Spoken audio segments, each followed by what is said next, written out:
Radio City presents Crime and City. இந்த கதையில் வரும் சம்பவங்கள் அனைத்தும் கற்பனையே. வாழும் அல்லது இறந்தவர்கள் யாரையாவது குறிப்பிட்டால் அது தற்செயலானதே.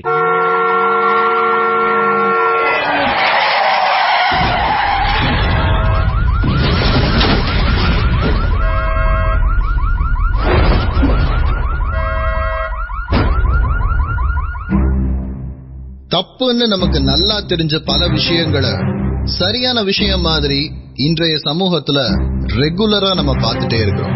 சிக்னலை ஸ்கிப் பண்றதுல ஆரம்பிச்சு ஓவர் ஸ்பீடிங், ஹெல்மெட் போடாம வண்டி ஓட்டுறது, ஈவ் டீசிங், புறம்போக்கு நிலத்தை ஆக்கிரமிக்கிறது, ஆம்புலன்ஸ்க்கு வழிவிடாம இருக்கிறது, இந்த மாதிரி ஏகப்பட்ட விஷயங்கள். தன்னுடைய சுயநலத்துக்காக மத்தவங்களுக்கு என்ன ஆகுதுன்னு கூட கவலைப்படாம அதை ரெகுலரா செஞ்சிட்டு இருக்கிற நிறைய பேரை பத்தின கதை.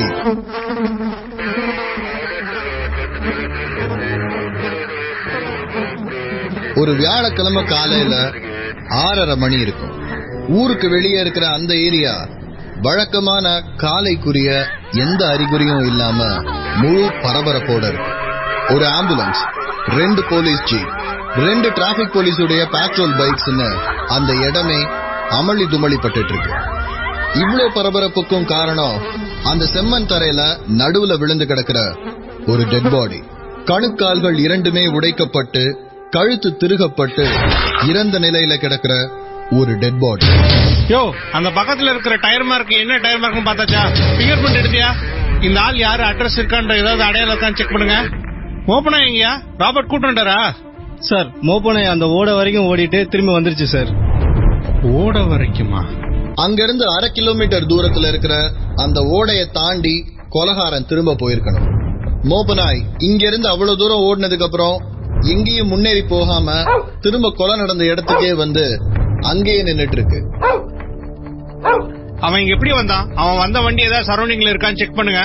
இதை இப்படியே விட முடியாது, புரியுதா? இன்ஸ்பெக்டருடைய பரபரப்புக்கு நியாயமான காரணங்கள் இருக்கு.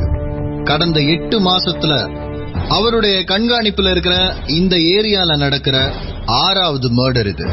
எல்லா கொலைகளும் ஒரே மாதிரி. 2 கணுக்கால்களும் உடைக்கப்பட்டு அதுக்கப்புறமா கழுத்து திருகப்பட்டு கொலை செய்யப்பட்டிருக்காங்க. இறந்து போனவங்களுடைய கண்ல அவங்க மரணத்தை பார்த்த பயம் அப்படியே உறைஞ்சிருக்கும். துள்ள துடிக்க உயிரோட அவனுடைய கால் எலும்புகளை உடைச்சிட்டு அதுக்கப்புறமா அவனுடைய கழுத்தை திருகி கொலை பண்ற அளவுக்கு கொடூரமான ஒரு ஆள் இந்த ஏரியால எங்கேயோ இருக்கான். அதுவும் கடந்த 8 மாசமா. 6வது முறையா வெளியே வந்து அவனுடைய வெறிக்கு வேட்டையா இந்த கொலையை அவன் செஞ்சுட்டு திரும்ப காத்துல காணாம போயிடக்கூடாது, அதுக்குள்ள அவனை பிடிச்சிடணுங்கிற பரபரப்பு தான் இன்ஸ்பெக்டருக்கு. யோ, ஆம்புலன்ஸை கிளியர் பண்ண சொல்லுங்கயா. என்ன வச்சு பாத்துட்டே இருக்கீங்க? எல்லா கொலைகளும் ஒரே மாதிரி. உயிரோட இருக்கும்போது 2 கால்களும் உடைக்கப்பட்டு கழுத்து திருகப்பட்டு கொலை செய்யப்படுறாங்க. அவங்க கிட்ட இருக்கிற எந்த விலை மதிப்புள்ள பொருளும் திருடப்படல. சோ இது பொருள் ஆசையில நடந்த கொலை இல்லங்கிறது தெளிவா இருக்கு. 6 கொலைகள், 6மே ஒருத்தருக்கு ஒருத்தர் சம்பந்தம் இல்லாத ஆட்கள். எதுக்காக இந்த 6 பேரும் கொலை செய்யப்பட்டாங்கன்றத பத்தி போலீஸ்க்கு சின்ன துப்பு கூட கிடைக்கல. அந்த கோபம் தான் கிரைம் சீன்ல இன்ஸ்பெக்டருடைய ஆத்திரத்துக்கு காரணமாவே இருந்தது.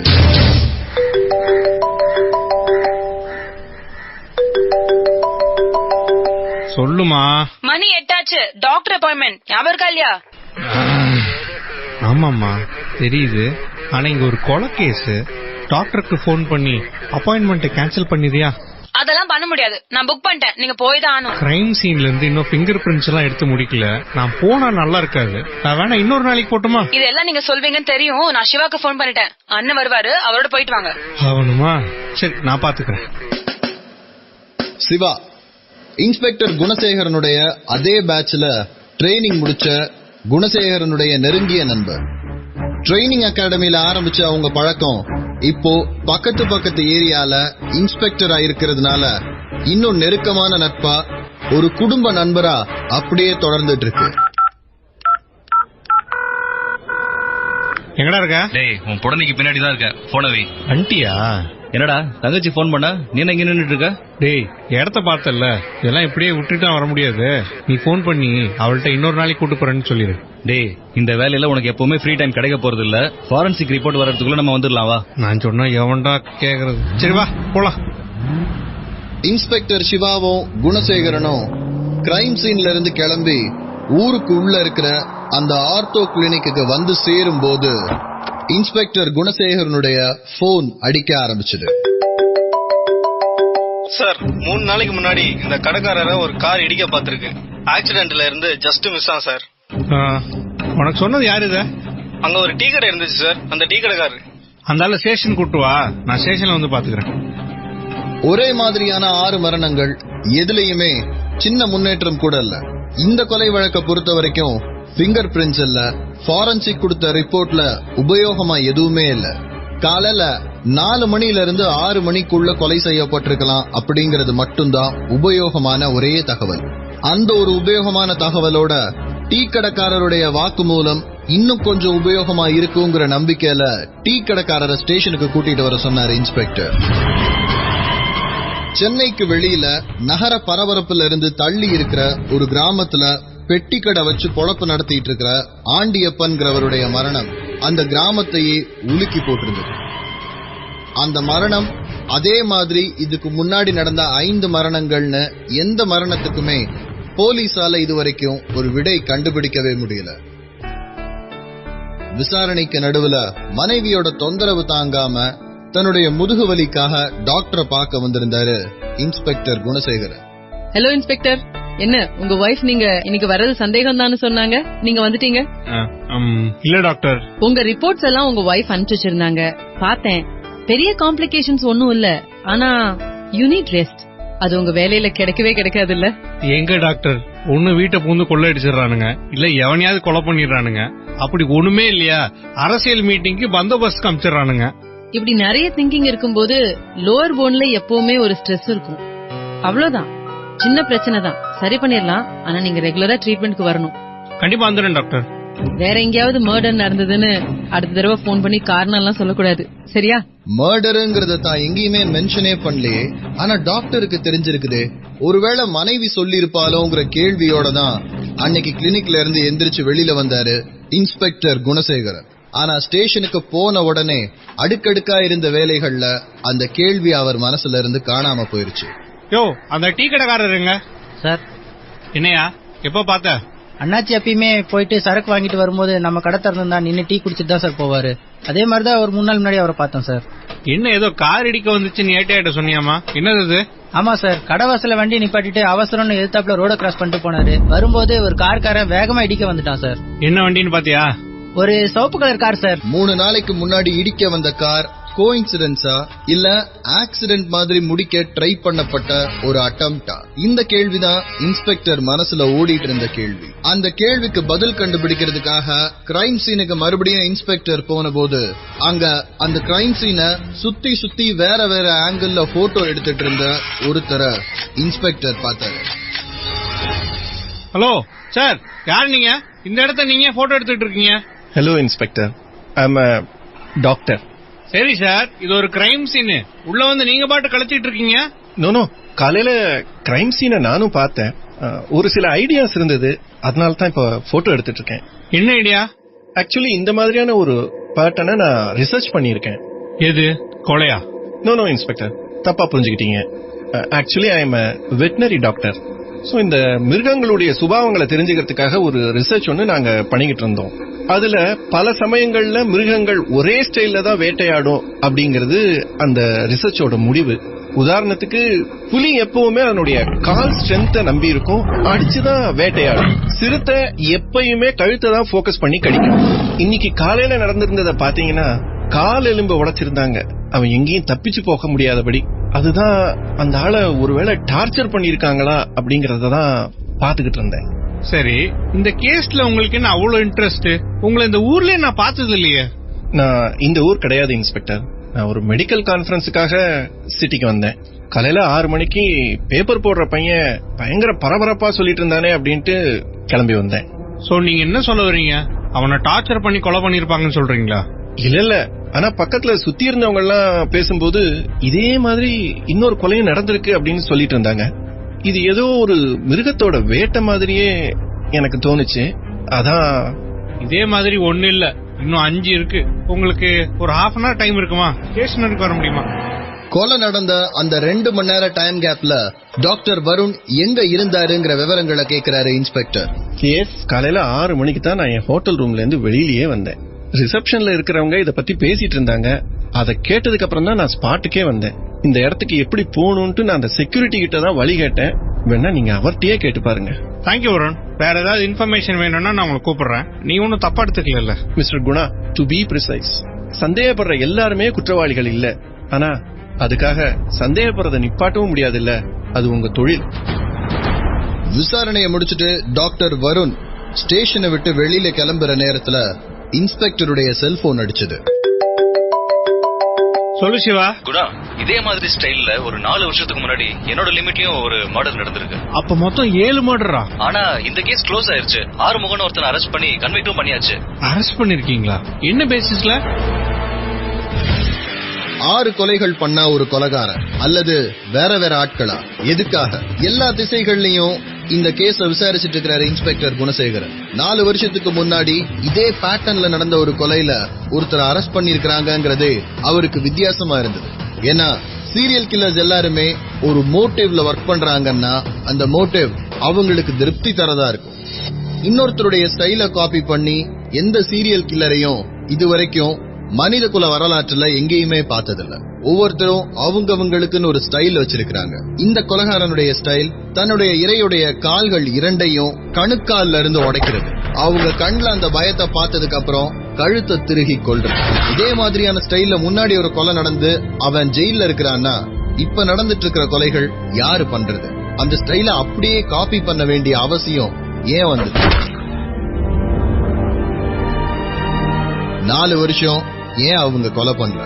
இறக்குறவங்க எல்லாருமே ஒரு சிவப்பு கலர் கார் கிட்ட இருந்து சின்ன கேப்ல தப்பிச்சிருக்காங்க. இறக்குறதுக்கு கொஞ்ச நாளைக்கு முன்னாடி இந்த காருக்கும் இந்த கொலைகளுக்கும் என்ன சம்பந்தம்? எப்படி இறக்குறவங்க எல்லாருமே இந்த கார்ல இடிக்க வராங்கங்கிற கோணத்துல விசாரிச்சுட்டு இருக்கிறாரு இன்ஸ்பெக்டர் குணசேகரன்.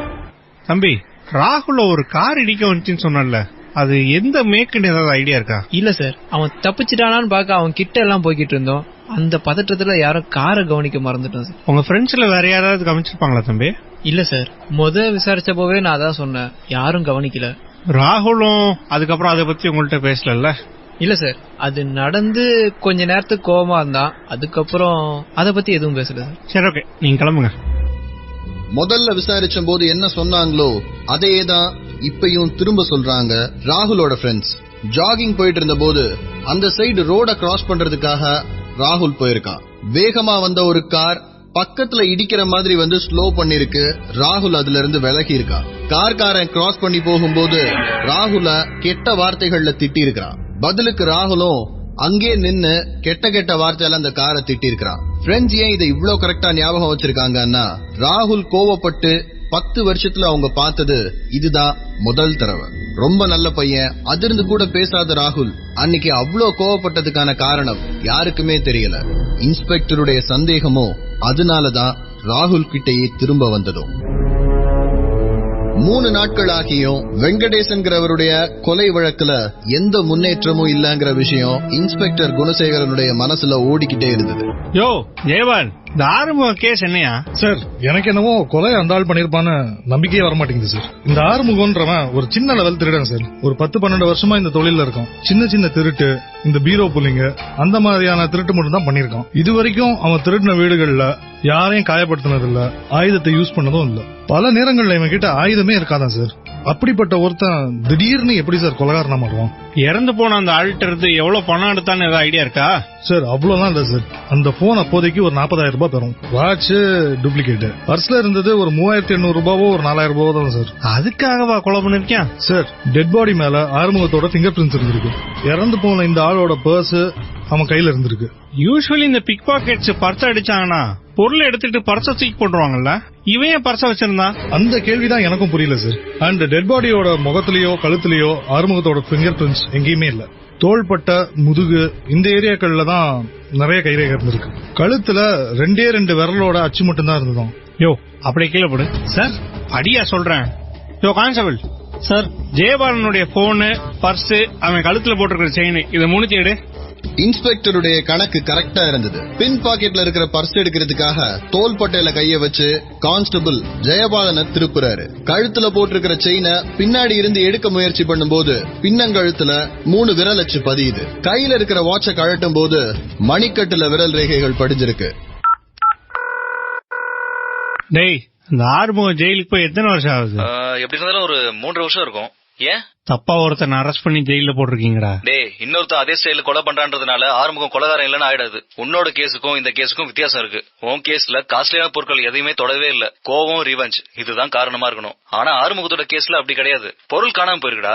ஆறுமுகம் ஒரு திருடன். சோ வேற என்ன இருக்க முடியும்? அவன் பேர்ல நீங்க சந்தேகப்பட்ட எல்லா கேஸ்லயும் அவனுக்கு கிடைச்சது கிட்டத்தட்ட 2 லட்சத்துல இருந்து 5 லட்சம் வரைக்கும் இருக்கு. 40,000 ரூபாய்க்கு அவன் ஒரு கொலை பண்ணிருப்பான். நீ நம்புறியா? டேய், நீ என்ன பயங்கரமா குழப்புற. நான் வீட்டுக்கே வரேன். இன்ஸ்பெக்டர் குணசேகரன் வீட்டுக்கு போனதுமே நாளைக்கு காலையில மறுபடியும் அவருக்கு டாக்டர் அப்பாயின்மெண்ட் இருக்கிறத அவருடைய மனைவி ஞாபகப்படுத்துறாங்க. இந்த வேலைக்கு நடுவில் எங்கம்மா போறது? விடுமா, பாத்துக்கலாம். டேய், என்னடா சாப்பாடு? பண்ணிட்டியா? வந்தோடனே கேஸ பத்தி கேக்குறியா? நீ எப்படி இருந்தாலும் நீ அதான் சொல்ல போறேன்னு தெரியும். முதல்ல சாப்பாடு என்னன்னு சொல்லு. அதெல்லாம் தெரியல. அணைங்க வா. இன்ஸ்பெக்டர் குணசேகரன் சிவாவை தன்னுடைய ஸ்டடிக்கு கூட்டிட்டு போய் மறுபடியும் அவர் கண்டுபிடிச்ச விஷயங்கள் எல்லாத்தையும் தெளிவா எக்ஸ்பிளைன் பண்றாரு. எக்ஸ்பிளைன் பண்ணி அவர் முடிக்கும் போது குணசேகரனுடைய போன் அடிக்க ஆரம்பிச்சது. டேய், என்னடா இந்த நேரத்துல கமிஷனர் கூப்பிடுறாரு? எடு. குணா, நல்ல வேலை போன் எடுத்தீங்க. ஒரு மர்டர் ஒண்ணு உங்க லிமிட்டுக்கும் சிவா லிமிட்டுக்கும் நடுவுல வருது. கொஞ்சம் கிளம்பி ஸ்பாட்டுக்கு வரீங்களா? நான் போயிடுறேன் சார். இல்ல நான் அங்கதான் இருக்கேன், நீங்க வாங்க. மறுபடியும் ஒரு மர்டர். ஆனா அதை விட அதிர்ச்சியான விஷயம், கமிஷனரே ஸ்பாட்ல இருந்துட்டு இன்ஸ்பெக்டரை வர சொல்றது. அப்படி கொலை செய்யப்பட்டது யாரா இருக்கும்? அந்த கேள்வியோட தான் சிவாவும் குணாவும் வீட்டுல இருந்து கிளம்புனாங்க. ஆனா அங்க அவங்களுக்காக காத்திருந்தது இன்னொரு அதிர்ச்சி.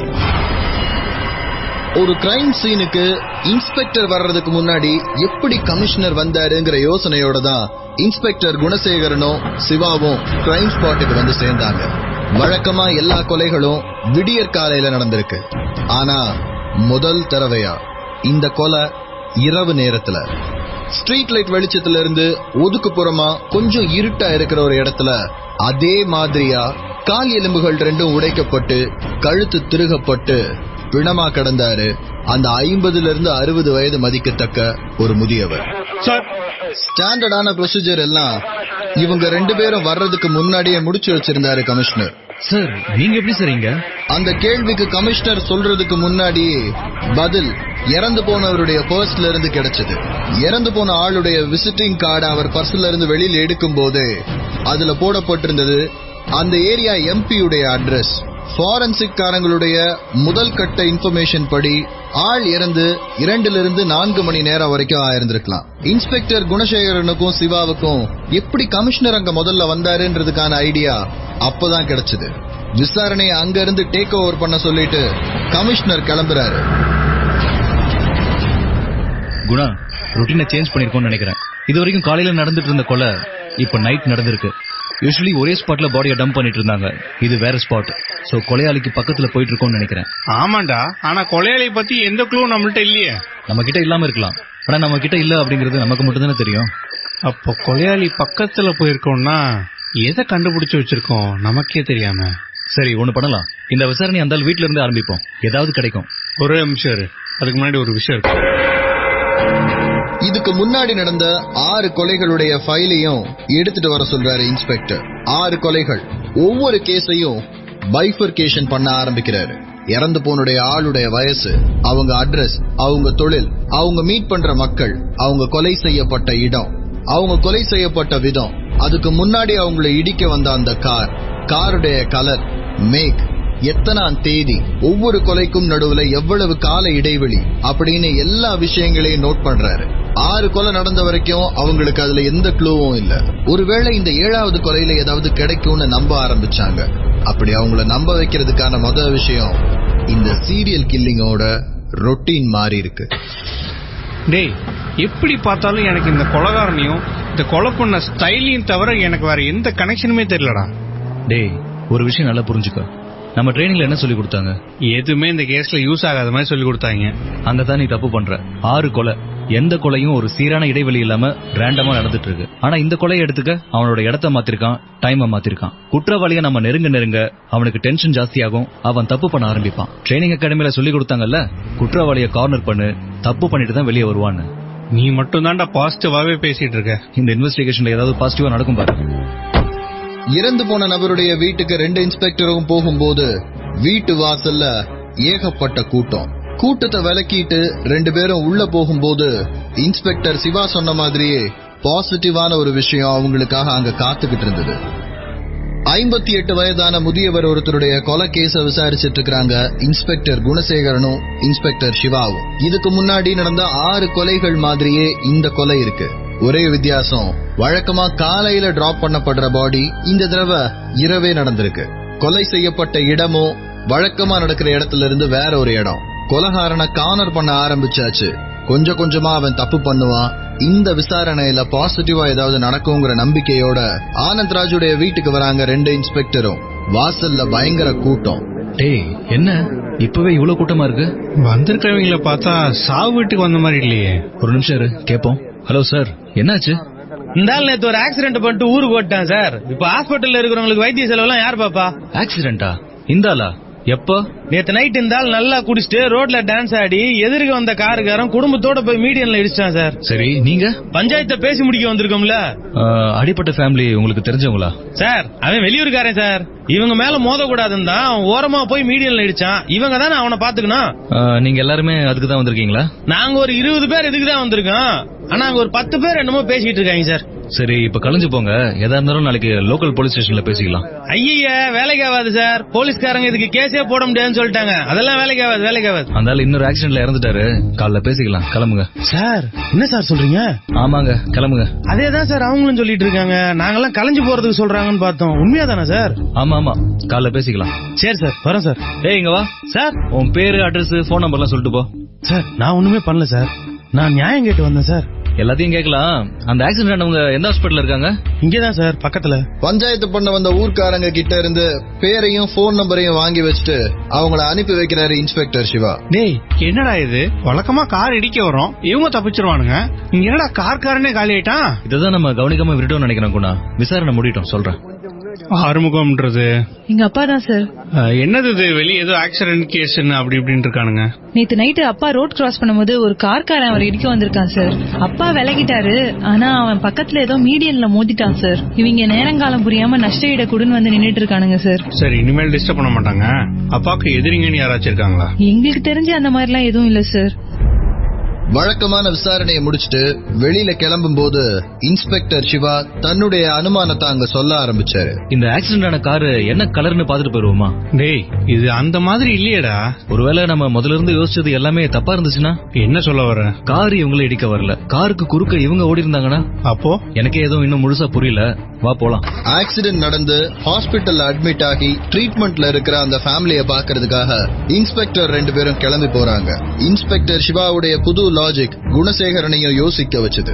6 பேரும் இறக்குறதுக்கு கொஞ்ச நாளைக்கு முன்னாடி ஆக்சிடென்ட்ல இருந்து தப்பிச்சிருக்காங்கன்னு இத்தனை நாள் பாத்துட்டு இருந்தோம். 6 பேரும் இறக்குறதுக்கு கொஞ்ச நாளைக்கு முன்னாடி ஆல்மோஸ்ட் ஒரு ஆக்சிடென்ட் பண்ணிருக்காங்க. இந்த புது ரியலைசேஷனால வேற ஏதாவது நல்ல விஷயம் நடக்குமாங்கிற யோசனையோட ஹாஸ்பிட்டல்ல ரீச் பண்ணாங்க 2 பேரும். 8 மாசம் 6 கொலைகள், எந்த முன்னேற்றமும் இல்லாம ஒரே இடத்துல சுத்தி வந்த மாதிரி இருந்தது. இந்த கேஸ் கையில வந்து எக்ஸாக்டா 6 மணி நேரம் ஆயிருக்கு. அதுக்குள்ள 2 விஷயம் மாறி இருக்கு. முதல் விஷயம் கொலைகாரனுடைய ரொட்டீன். இரண்டாவது விஷயம், இத்தனை நாள் இறந்து போனவங்க எல்லாரும் சாகிறதுக்கு கொஞ்ச நாளைக்கு முன்னாடி ஒரு ஆக்சிடென்ட் மாதிரியான விஷயத்துல இருந்து தப்பிச்சிருக்காங்கன்னு நினைச்சிட்டு இருந்தது இல்ல, இவங்க ஒரு ஆக்சிடென்ட் பண்ணிருக்கிறாங்கன்ற ரியலைசேஷன்.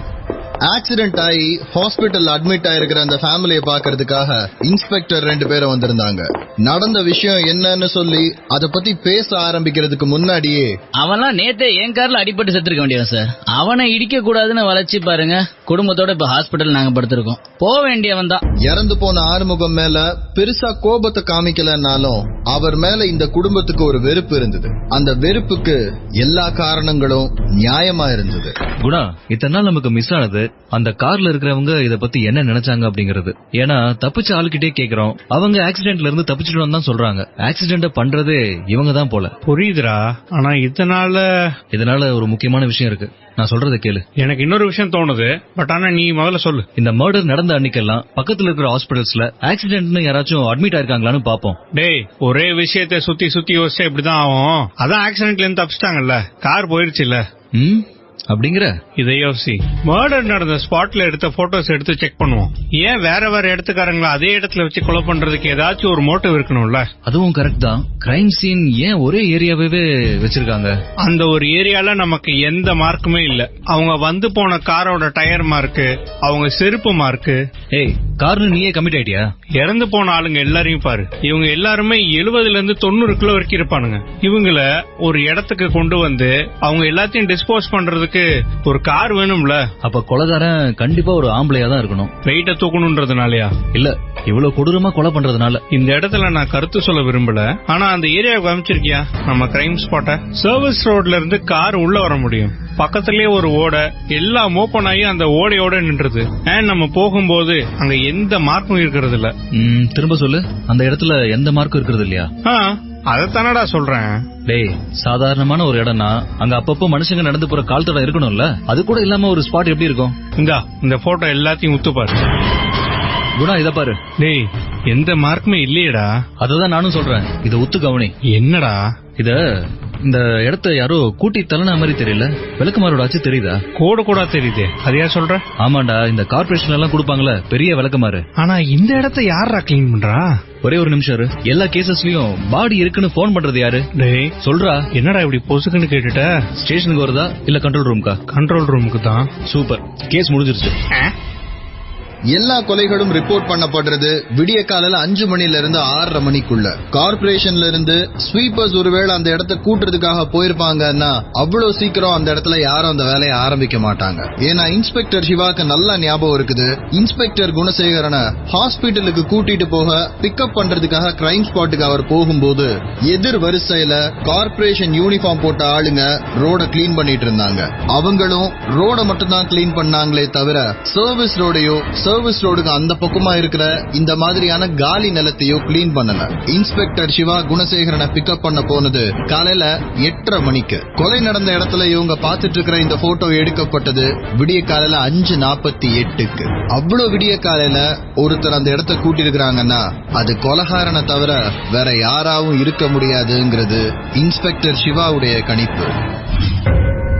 பேசிக்கான ஒரு விஷயத்த எப்படி இத்தனை நாள் கவனிக்காம விட்டோன்னு இன்ஸ்பெக்டர் குணசேகரனுக்கு ஒரே நேரத்துல ஆத்திரமாவும் ஆச்சரியமாவும் இருந்தது. முதல் கேஸ்லயே இத கண்டுபிடிச்சிருந்தா இத்தனை கொலைகள் நடக்காம தடுத்திருக்கலாமோங்கிற கோபத்தோட அந்த ஏரியா சூப்பர்வைசருக்கு போன் பண்ணி அந்த ஏரியால இருக்கிற எல்லா ஸ்வீப்பர்ஸோட கான்டாக்ட் நம்பரையும் வாங்குறாரு. அதே நேரத்துல கண்ட்ரோல் ரூமுக்கு போன் பண்ணி இந்த மர்டர் நடந்த டேட்ஸ் எல்லாத்தையும் சொல்லி காலங்காத்தால இந்த கொலையை ரிப்போர்ட் பண்ண கால்ஸ் எந்த நம்பர்ல இருந்து வந்ததுங்கிறதையும் ட்ராக் பண்ண சொல்றாரு. இந்த கார்பரேஷன்ல வேலை பார்க்கறவங்க யாராவது நம்பர்ல இருந்து அந்த கால் போயிருந்தா அவங்க தான் கொலைகாரர்னு இன்ஸ்பெக்டர் நம்பினாரு. அதே நேரத்துல ஃபாரன்சிக் டிபார்ட்மெண்ட்ல இருந்து ஆனந்த் ராஜுடைய பாடி அட்டாப்சி முடிஞ்சு ரிப்போர்ட் இன்ஸ்பெக்டருக்கு வந்திருந்தது. என்னடா சொல்லிருக்காங்க? சேம், எந்த பிரிண்டும் இல்ல. ஒரே ஒரு வித்தியாசம், சர்ஜரிக்கு யூஸ் பண்ற ரப்பர் கிளவுஸோட ஃபேப்ரிக் மார்க் மட்டும் அங்கங்க இருக்கு. சோ அப்போ கிளவுஸ் போட்டு கொலை பண்ணிருக்காங்க. தெரிஞ்ச விஷயம் தானே, இதுல என்ன புதுசா? இல்லடா, ஃபிங்கர் பிரிண்ட்ஸ் இல்லன்ற போதே அது ரப்பர் கிளவுஸான்றது நமக்கு தெரியும். ஆனா இதுல அந்த ரப்பர் கிளவுஸோட அளவு கிடைச்சிருக்குது. அதை வச்சு ஹைட்டை கால்குலேட் பண்ண சொல்லிருக்கேன். சூப்பர். சோ ஆள் என்ன உயரம் அப்படிங்கறது தெரியும். உள்ளங்கையில இருக்கிற மேல் பகுதியில மட்டும் அர்ச்சி ஸ்ட்ராங்கா விழுந்திருக்குன்னு சொல்லிருக்காங்க. அந்த போட்டோ எடு.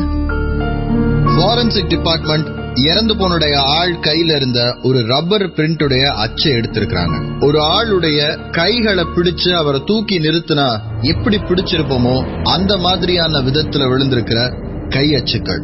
கையுடைய மத்த எந்த இடமும் பதியல. 4 விரல்களும் உள்ளங்கையுடைய மேல் பரப்பும் தான் பதிஞ்சிருக்கு. பதிஞ்சு அழுந்தி இருக்கிற விதத்தை வச்சு பார்க்கும்போது அந்த ஆள் ரொம்ப வலுவுள்ள ஒரு ஆளா இருக்கணும். கை விரல்கள் சின்னதா இருக்கிறத வச்சு பார்க்கும்போது நிறைய உயரம் இருக்க வாய்ப்பு இல்ல.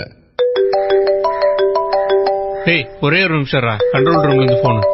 சொல்லுங்க சார். நீங்க கேட்ட மாதிரி அந்த கால்ஸ் எல்லாம் ஒரே நம்பர்ல இருந்து தான் சார் வந்திருக்கு. சூப்பர். நம்பர் சொல்லுங்க. 044. மொபைல் இல்லையா, லேண்ட்லைனா? ஆமா சார், லேண்ட்லைன் தான். நம்பர் சொல்லுங்க. ஓகே. டேய் என்னடா இது? டயர்ட் ஆகாத. சிம் கார்டுனா கூட தூக்கி எறிஞ்சிட்டு போயிடலாம், ஆள் யாருன்னு கண்டுபிடிக்க முடியாது. லேண்ட்லைன் அதே இடத்துல தான் இருக்கும், கண்டிப்பா புடிச்சிடலாம். சரி, நான் இந்த நம்பரை எந்த ஏரியால இருக்குன்றத பார்த்து ட்ராக் பண்ண சொல்றேன். மோஸ்ட்லி அது ஒரு பப்ளிக் டெலிபோன் பூத்தா தான் இருக்கும். ஆமா, எவன் மர்டர் நடந்துச்சுன்னு வீட்டுல இருந்து கூட போறான். 2 இன்ஸ்பெக்டரும் எதிர்பார்த்த மாதிரியே அது ஒரு லோக்கல் பிசிஓ நம்பர். ஆனா அந்த பிசிஓ இருந்த இடம் தான் அவங்க 2 பேரும் எதிர்பார்க்காதது. எந்த சர்வீஸ் லைன் வழியா கார் உள்ள வர முடியும் அப்படின்றத இவங்க பேசிட்டு இருந்தாங்களோ அந்த கார் உள்ள வரக்கூடிய இடத்துல இருக்கிற ஒரு காயின் பாக்ஸ்ல இருந்து அந்த கால் வந்திருக்குது. எந்த டவுட்டுமே இல்ல, இது கொலை பண்றவன் தான். கிளம்புறதுக்கு முன்னாடி சொல்லிட்டு போயிருக்கான். அந்த கால் ரெக்கார்டிங்ஸ் வந்துருச்சான்னு பாரு. கண்ட்ரோல் ரூமுக்கு மர்டரை பத்தி கால் வந்த போது அந்த கால்ஸ் ரெக்கார்ட் பண்ணப்பட்டிருந்தா அந்த ரெக்கார்டிங்க கேட்டிருந்தாங்க இன்ஸ்பெக்டர்ஸ். நான் சொன்ன மாதிரி தான்டா, இது ஒரு ஆம்பளை தான், பார்த்தல்ல. ரெக்கார்டிங்க கேட்டு முடிக்கும் போது அவங்க 2 பேரும் ஒரு விஷயத்த ரொம்ப ஸ்ட்ராங்கா நம்பினாங்க. கொலைய செஞ்சுட்டு அத கால் பண்ணி சொல்ற இந்த ஆள் 50ல இருந்து 55 வயசுக்குள்ள இருக்கணும். ஒரு கொலை நடந்திருக்கு, டெட் பாடிய பாத்திருக்கோன்ற எந்த உணர்ச்சியும் இல்ல. போலீஸ்க்கு போன் பண்ணி சொல்றோமேன்றத பத்தி எந்த பயமும் இல்ல. ரொம்ப சாதாரணமான ஒரு குரல்ல இப்பதான் பஸ் கிராஸ் ஆச்சுங்கிற மாதிரி இங்க ஒரு டெட் பாடி கிடக்கு அப்படின்னு சொல்லிட்டு இடத்த தெளிவா எக்ஸ்பிளைன் பண்ணி போனை வச்சிருக்காரு. பயங்கர காமன் கம்போஸ்டா இருக்காங்க. அதனாலதான் அவனால 7 கொலையும் எந்த எவிடன்ஸ் இல்லாம பண்ண முடிஞ்சுச்சு.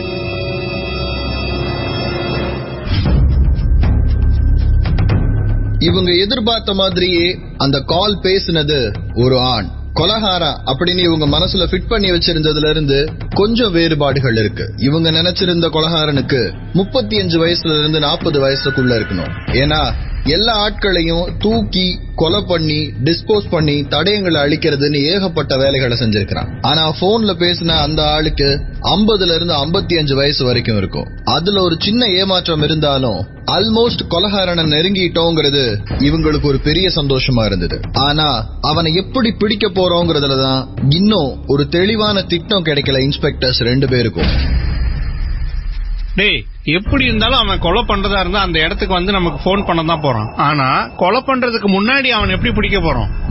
2 விஷயம் இருக்கணும். அவன் ரெகுலரா அந்த ஏரியாக்கு வர ஆளா இருக்கணும், இல்லனா அந்த ஏரியாவை பத்தி ரொம்ப நல்லா தெரிஞ்ச ஆளா இருக்கணும். 2 பாசிபிலிட்டிஸ்லயுமே அந்த ஊர்க்காரனாவோ இல்ல அந்த ஏரியாக்காரனாவோ இருக்கணும். நம்ம ஒரு 3 நாளைக்கு அந்த ஏரியால மஃப்டில யாரையாச்சும் வாட்ச்க்கு போடணும். என்ன நடக்கும்னு நினைக்கிறேன்? ஒரு கொலை நடந்து நம்மளுடைய போக்கஸ் அந்த இடத்துல ஹெவியா இருக்கும்போது அவன் இன்னொரு இடத்துல கொலை பண்ணிருக்கான். இப்ப நம்ம போக்கஸ் இந்த புது இடத்துல இருக்குமா, சோ மறுபடியும் அவன் அந்த பழைய இடத்துக்கு போறதுக்கு வாய்ப்பு இருக்குல்ல. அதாவது அவன் அந்த 6 கொலை பண்ண இடம். எக்ஸாக்ட்லி. அங்கேயும் இப்ப லேட்டஸ்டா மர்டர் நடந்த இடத்துலயும் ஒரு 2 பேர் மரத்துல இருந்து வாட்ச் பண்ற மாதிரி ஆளை போடுவோம். சூப்பர். இன்னும் 2 கான்செப்ட்ல இந்த ஊர் ஃபுல்லா வீடு வீடா போய் கதவை தட்டி லாஸ்ட் 1 இயர்ல யார் புதுசா வந்திருக்காங்கன்றத விசாரிக்க சொல்றோம்.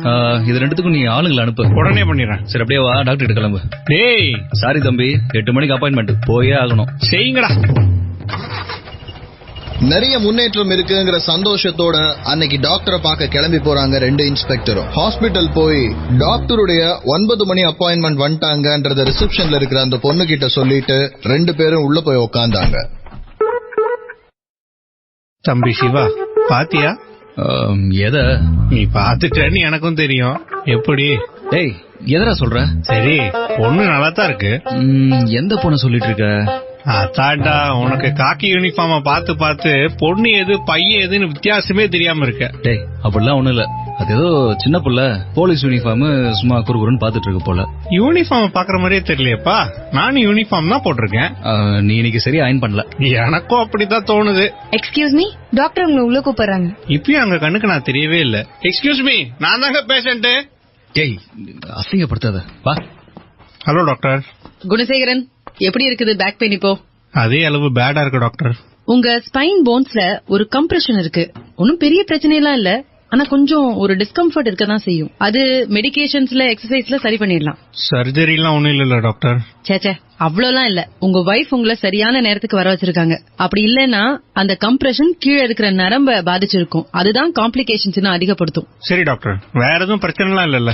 வாரத்துக்கு ஒரு தடவை பிசியோவை மீட் பண்ண வேண்டியது இருக்கும். புது கேஸ் வந்திருக்கு, பந்தோபஸ்துக்கு கூப்பிட்டுருக்காங்கன்னு எங்கேயும் தப்பிக்க பாக்காதீங்க.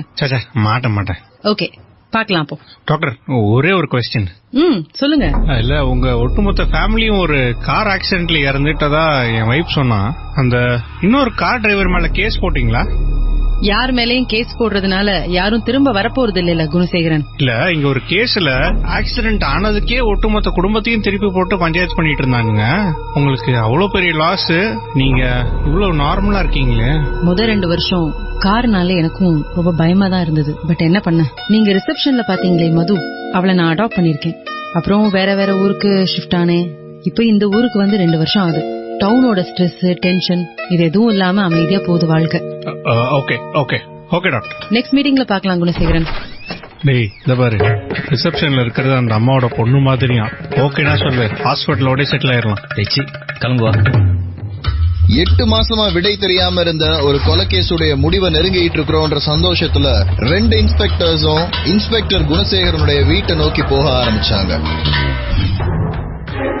முதல் நாள் நைட்ல ஆரம்பிச்சு அடுத்த நாள் வரைக்கும் கண்டினியூஸ் ஆன ஓட்டம். டாக்டர் அப்பாயின்மெண்ட் முடிச்சதுக்கு அப்புறம் நேரா இன்ஸ்பெக்டர் குணசேகரனுடைய வீட்டுக்கு வர்ற 2 இன்ஸ்பெக்டர்ஸும் டின்னரை சாப்பிட்டுட்டு அங்கேயே தூங்கிடுறாங்க. நிம்மதியான தூக்கத்துல இருந்த இன்ஸ்பெக்டர் குணசேகரனுடைய போன் காலையில 5:30 மணிக்கு அடிக்க ஆரம்பிச்சது.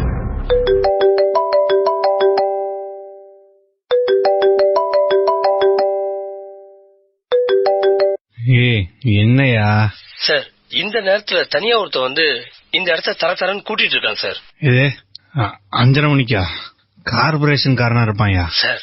கார்பரேஷன் யூனிஃபார்ம் இல்ல, கூட யாரும் இல்ல சார். சரி, இந்த குப்பை கூட ஏதாச்சும் எடுத்து வந்திருக்கானா? சார் எதுவுமே இல்ல சார். பேண்ட் ஷர்ட் போட்டு இருக்கான். ஃபுல் இடத்தையும் கூட்டிட்டு இருக்கான் சார். ஆள் எப்படி இருக்கான்? ஒரு 50-55 வயசு இருக்கும். சிவா இந்திரா, அவன் அங்கேயே பிடிச்சு வை. நான் வந்துட்டே இருக்கேன்.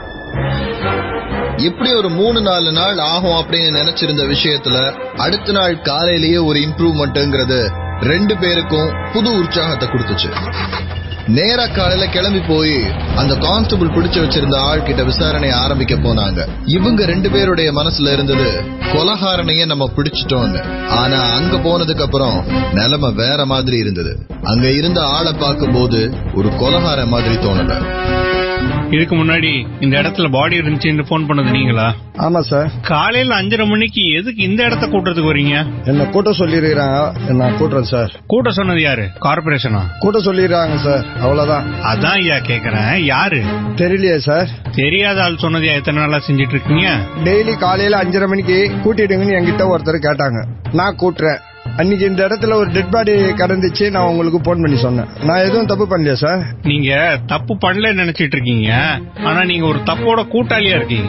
இடத்த கூட்டுறது தப்பா சார்? கூட்ட சொன்னது யாரு அததான் நான் கேக்குறேன். கூட்ட சொன்னது யாரு?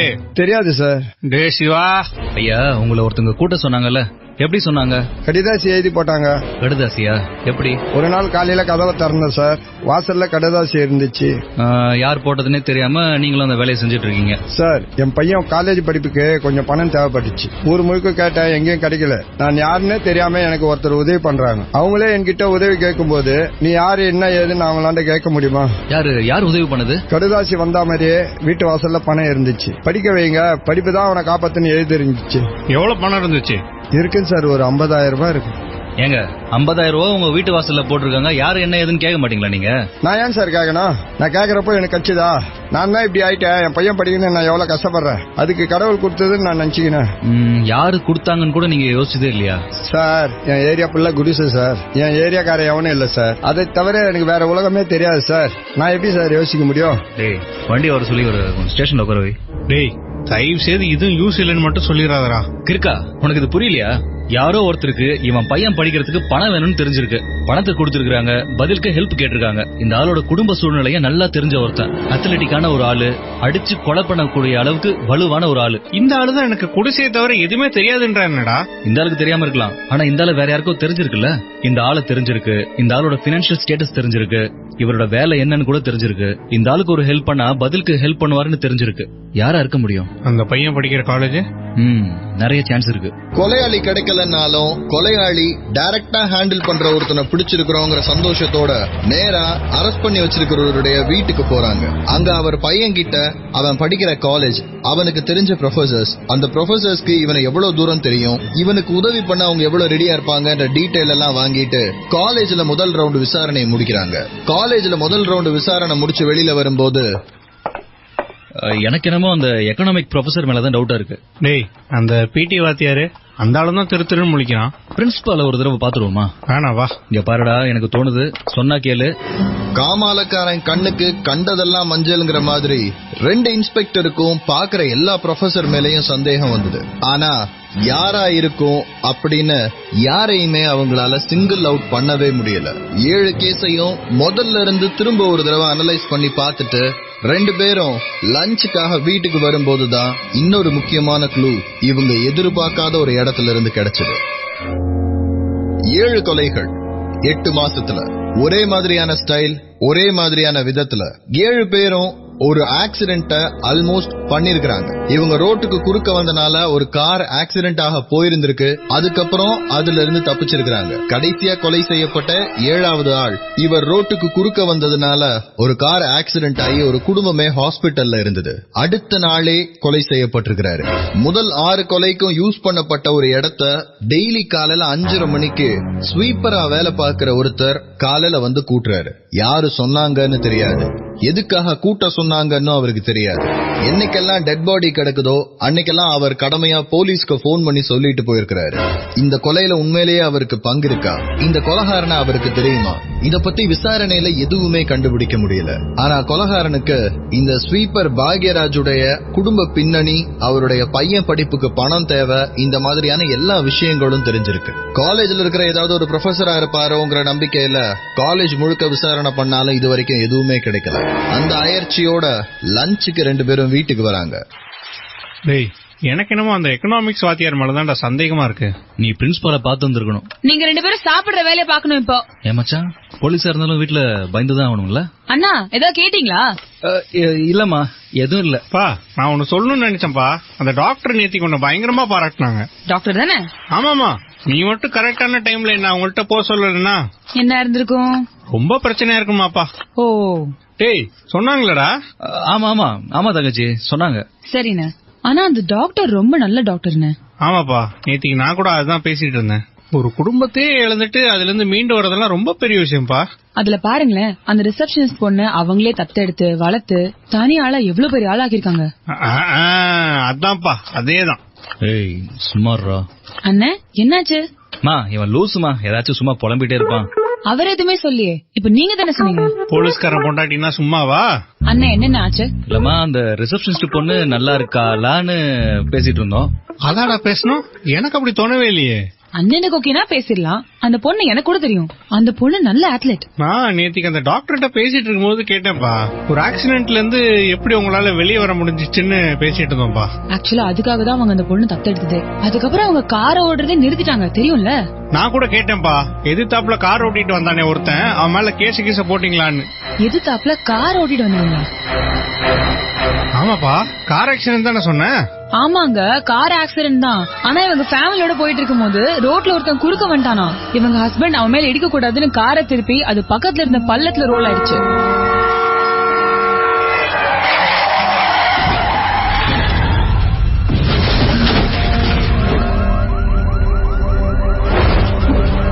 நான் கார் ஆக்சிடென்ட்னு சொன்னேன், அவங்க வேற எதுவுமே சொல்லல. இதுவும் கார் ஆக்சிடென்ட். நீங்க உடனே உங்க போலீஸ் இதெல்லாம் காமிக்காதீங்க. சச்சா, நான் காமிக்கல. இல்லடா? ஆமா ஆமா, கிளம்பலாமா? டைம் ஆச்சு. முதல் தடவை ஒரு மர்டர் இன்வெஸ்டிகேஷன்ங்கறத பத்தி நம்ம எதுவுமே பேசாத போது டாக்டரே மர்டர் கேஸ பத்தி கேட்டது இன்ஸ்பெக்டர் குணசேகரனுக்கு ஞாபகம் வந்தது. 2வது தடவையா கார் ஆக்சிடென்ட் நம்ம 2 தடவை அழுத்தி கேட்ட போது கூட அவங்க அதை மறுக்கவோ இல்ல அது இல்லன்னோ சொல்லாம மழுப்பலா ஒரு பதில் சொன்ன மாதிரி தோணுச்சு. மூணாவதா தோணுன விஷயம் இன்ஸ்பெக்டர் சிவாக்கு தோணுச்சு. கொலகாரனை ஏன் நம்ம இவ்வளவு நாளா ஒரு ஆம்பளையாவே மைண்ட்ல வச்சிருக்கோம்? அந்த பொண்ணு அத்லெட்ன்ற விஷயத்தினாலதானே உனக்கு தோணுச்சு. அது மட்டும் இல்ல, அந்த ரப்பர் கிளவுஸ் பிரிண்ட்ஸ் உள்ளங்கையோட மேல் பக்கத்துல அழுத்தமா பதிஞ்சிருந்தது. 2 பேருடைய முழு சந்தேகமும் டாக்டருடைய பக்கம் திரும்ப ஆரம்பிச்சது. ஆனா ரோட்ல ஒருத்தன் குறுக்க வந்ததுனால தன்னுடைய குடும்பத்தை இழந்த டாக்டர் ரோட்ல குறுக்க வர்ற எல்லாரையுமே கொலை செய்யற அளவுக்கு மோசமா இருப்பாங்களாங்கிறத யோசிக்க ஆரம்பிச்சாரு இன்ஸ்பெக்டர். பல சமயங்கள்ல மிருகங்கள் ஒரே ஸ்டைல்ல தான் வேட்டையாடும் அப்படிங்கிறது அந்த ரிசர்ச்சோட முடிவு. உதாரணத்துக்கு புலி எப்பவுமே அதனுடைய கால் ஸ்ட்ரென்த்தை நம்பி இருக்கும், அடிச்சுதான் வேட்டையாடும். சிறுத்தை எப்பயுமே கழுத்தை தான் போக்கஸ் பண்ணி கடிக்கும். சந்தேகப்படுற எல்லாருமே குற்றவாளிகள் இல்ல, ஆனா அதுக்காக சந்தேகப்படுறதை நிப்பாட்டவும் முடியாது இல்ல, அது உங்க தொழில். டாக்டர் ஒரு தடவை தரவா செக் பண்ணிடலாமா? ரிசப்ஷனிஸ்டையும் சேர்த்து செக் பண்ணிடலாம்னு தோணுது. எனக்கு தெரியும்டா, நீ காக்கி ட்ரெஸ்ல ஒரு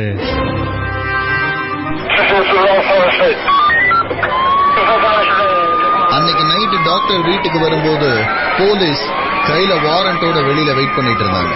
டாக்டருடைய வீட்டை செக் பண்ண ஆரம்பிக்கும் போது முதல்ல அவங்க கண்ணுல பட்டது ஒரு ஹாக்கி ஸ்டிக். கராஜ்ல பின்னாடி மறைவா நிறுத்தப்பட்டிருந்த ஒரு கார், முன்னாடியும் பின்னாடி நம்பர் பிளேட்ஸ் இல்லாத ஒரு கார். டாக்டர் வருண் சொன்ன தியரி தான், பூனை ரொம்ப அழகான சின்ன ஒரு மிருகம், ஆனா அத பயமுறுத்தி அதை தாக்க ஆரம்பிக்கும் போது அது மேல விழுந்து பெறான்றது இல்லையா? இது அதே மாதிரியான ஒரு விஷயம்தான். அடிபட்ட இடத்த ஒரு மிருகம் திரும்ப பார்க்கும்போது அதற்கு அந்த காயத்தோட வலியும் மனசுல வீரியமோ உள்ள பயங்கரமான ஒரு கோபமோ வரும். அந்த கோபத்தோட விளைவு தான் இது. பல நேரங்கள்ல சின்ன சின்ன விஷயமா நடக்கிறது தான் பெரிய விஷயங்களுக்கான ஆரம்ப புள்ளியா மாறுது. அடுத்த வாரம் இதே மாதிரி ஒரு கதையோட உங்களை சந்திக்கிறோம். Radio City presents Crime and City.